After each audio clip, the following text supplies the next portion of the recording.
looking at the financial health of CDFIs now. How you kind of how your balance sheet has behaved in the past and kind of the challenges that you see going forward in this new COVID world. Is there a different kind of COVID lens that you need to have when you're thinking about investing in a CDFI? Well, certainly, I think it's one, getting to know the leadership within a CDFI organization and looking at historical audited financials and performance of the CDFI.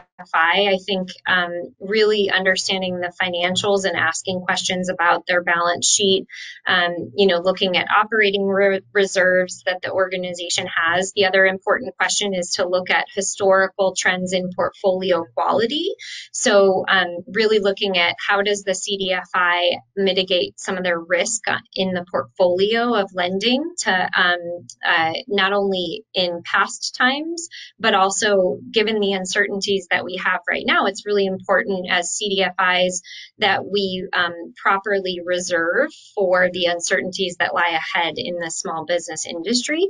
And so I think really just asking questions about the financial health of the organization and the plans and types of risk mitigation that the CDFI has in place, looking forward in these uncertain times as an organization.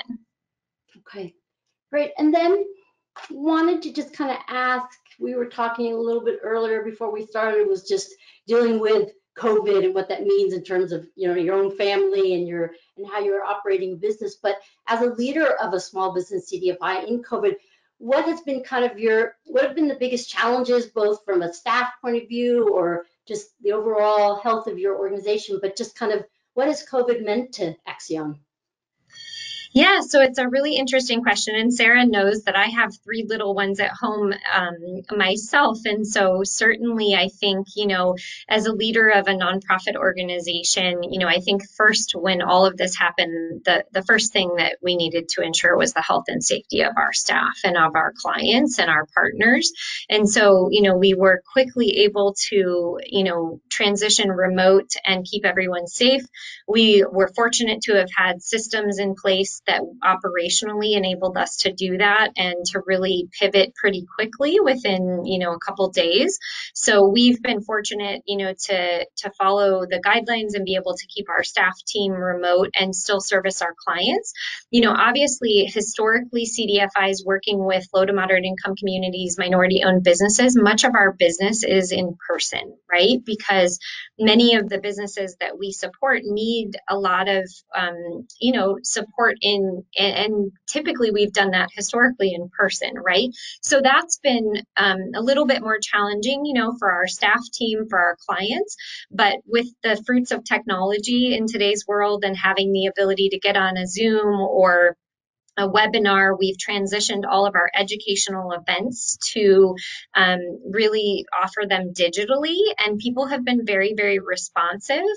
In some cases, we've had to use a lot of text messaging or phone calls with our clients, and there are certainly things that pose challenges with that, but I think most clients have been able to figure out a way to adapt, and sometimes it takes a little bit more time for that to occur. But I think overall we've been, fortunate as an organization to pivot pretty quickly to be able to still service our clients and to keep people as safe as possible. And, I think from a staff perspective and just in this environment, you have a lot of different things that are happening in people's just worlds holistically. And so, recognizing that we need to be sensitive to that and to provide flexibility as an employer, and in recognizing that people are working in different environments and have families or other things that are occurring that require a little bit more flexibility. And so we've really gotten to see learn a lot more about our employees and our clients in these times. And I think, there are some silver linings to that throughout all of this. Absolutely. And then maybe just to kind of wrap it up, really want to thank you for spending your time today with us, and want to give you an opportunity to speak to our foundations listening today. If someone was interested in investing directly with you, can you tell them, what do you need most right now? and how can they provide that to you? Yeah, thank you for that opportunity, Sarah. So first, I would say, one, thank you so much for having me today, for really the interest in how to support the small business community. I think, it really will take a village to collectively solve for this. And, I think it is going to be a longer recovery, particularly for the communities that the CDFIs have historically served. And many of them were really affected disproportionately within this whole situation. And so I think it's really important to, one, reach out directly and talk with us about what your interests from a foundation perspective are, and to see how we can align with those to support the small business community. I would say that additional capital, grant and programmatic capital and loan loss reserves are really, really helpful during this time.